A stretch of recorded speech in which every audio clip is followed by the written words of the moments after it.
Noong unang panahon, sa isang malayong lugar, mayroong isang kaharian, ang kaharian ng Brabantya. Ito ay pinamunuan ni Haring Fernando, kasama ang kanyang asawa na si Doña Valeriana. Sila ay may 3 anak. Si Don Pedro ang panganay, sumunod naman si Don Diego, at ang bunso ay si Don Juan. Isang gabi, ang hari ay nanaginip na ang kanyang minamahal na bunsong anak ay papatayin at ihuhulog sa isang balon ng 2 traidor. At dahil sa panaginip na ito, nagresulta sa pagkasakit ng hari na hindi malaman-laman. Isang araw, may isang manggagamot na nakalutas ng kanilang problema. Sa kanya nila nalaman ang lunas sa sakit ng haring ama. O aking mahal na monarka, isa lamang ang lunas para sa iyong sakit.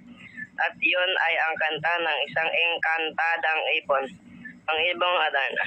Ito ay matatagpuan sa kabundukan ng Tabor. Siya ay parating nagpapahinga sa puno ng Piedras Platas. Inatasan ni Haring Fernando ang kanyang nakakatandang anak na si Don Pedro na hulihin ang Adarna. Nagsimula na si Don Pedro sa kanyang paglalakbay kasama ang kanyang kabayo. Ngunit ito din ay namatay. Di naabot siya ng 3 buwan upang makarating sa bundok Tabor. Nang nakarating na siya sa bundok Tabor, siya ay namangha sa nakitang gintong puno. At dahil sa kanyang pagkapagod, siya ay namahinga sa ilalim ng puno. Nang dumating ang Adarna, hindi niya ito napansin. Kumanta ang Adarna ng isang mahimbing na kanta. Pagkatapos nitong kumanta, ay biglang nagbawas. At si Don Pedro ay napatakan at naging bato. At nang hindi nakarating si Don Pedro, inatasan muli ni Haring Fernando ang kanyang pangalawang anak na hanapin ang kanyang kapatid at hulihin ang Adarna. Ngunit, gaya ni Don Pedro, siya rin ay namahinga sa ilalim ng puno, napatakan ng bawas ng Adarna at naging bato. O aking ama, paintulutan mo sana kung hanapin ang aking mga kapatid at hulihin ang Adarna. Iba ang paglalakbay ni Don Juan. Siya ay naglakad lamang. Habang siya ay naglalakad, may nakita siyang isang matandang kitongin na nagugutom. Tinulungan niya ito at binigyan ng isang tinapay galing sa kanyang baon at ibinigay ito sa matanda. Salamat, Ginoo, sa iyong tulong. Alam ko na nais mong mahuli ang Adarna. Doon sa ibaba, ang taong naninirahan doon ay makakapagtulong sa iyo kung nasan ang Adarna. At gaya ng sinabi ng patanda, siya ay pumunta sa bahay. Nang nakarating siya, ay kumatok sa pinto. At ang sumalubong sa kanya ay isang ermitanyo. Siya ay pinapasok at pinakain. Nag-usap sila at binigyan ng ermitanyo si Don Juan ng kutsilyo, dayap at gintong sintas. Ito gamitan mo. Dapat sa kanyang pagkanta, ikaw ay magsusugat at pigaan mo ito ng dayap. 7 kanta, 7 pagsusugat at pagpipiga ang gagawin. Umalis na si Don Juan papunta sa puno ng Piedras Platas. Nang nakarating siya sa puno ng Piedras Platas, nakita at narinig din niya ang ibong Adarna. Pero hindi kagaya sa kanyang mga kapatid, sinunod niya ang mga sinabi ng ermitanyo. Nagkasugat siya at pinigaan ng dayap ang kanyang sugat. Gaya ng kanyang palaging ginagawa, ang ibon ay nagbawas. At si Don Juan na nakakita ay umiwas. Si Don Juan naman ay hinuli ang ibon gamit ang gintong sintas. Dinala at ibinigay niya ito sa ermitanyo. Magaling, ngayon dalhin mo ang banga na ito.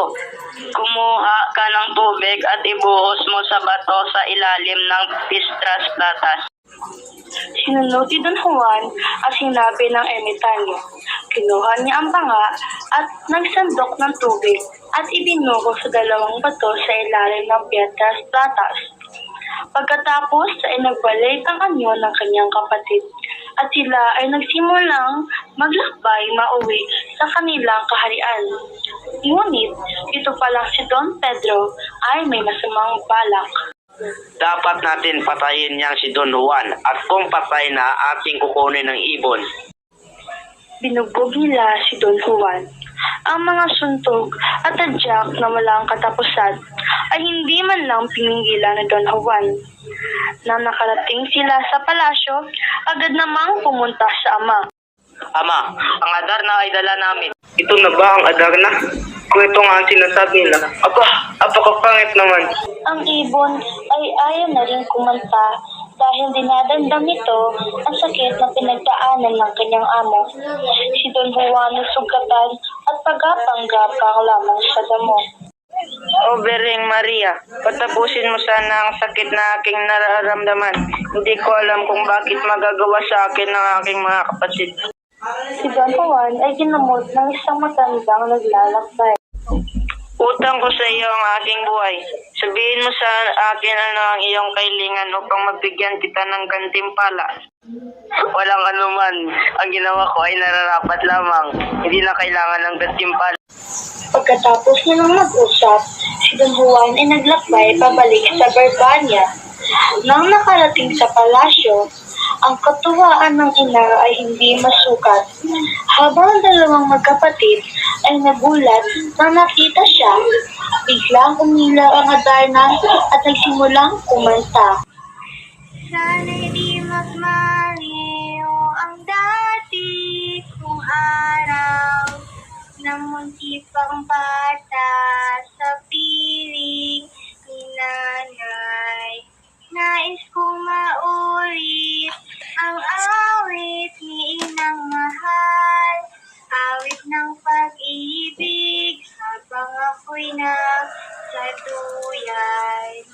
Sana'y di magmaliw ang dati kong araw ng munti pang bata sa piling ni nanay.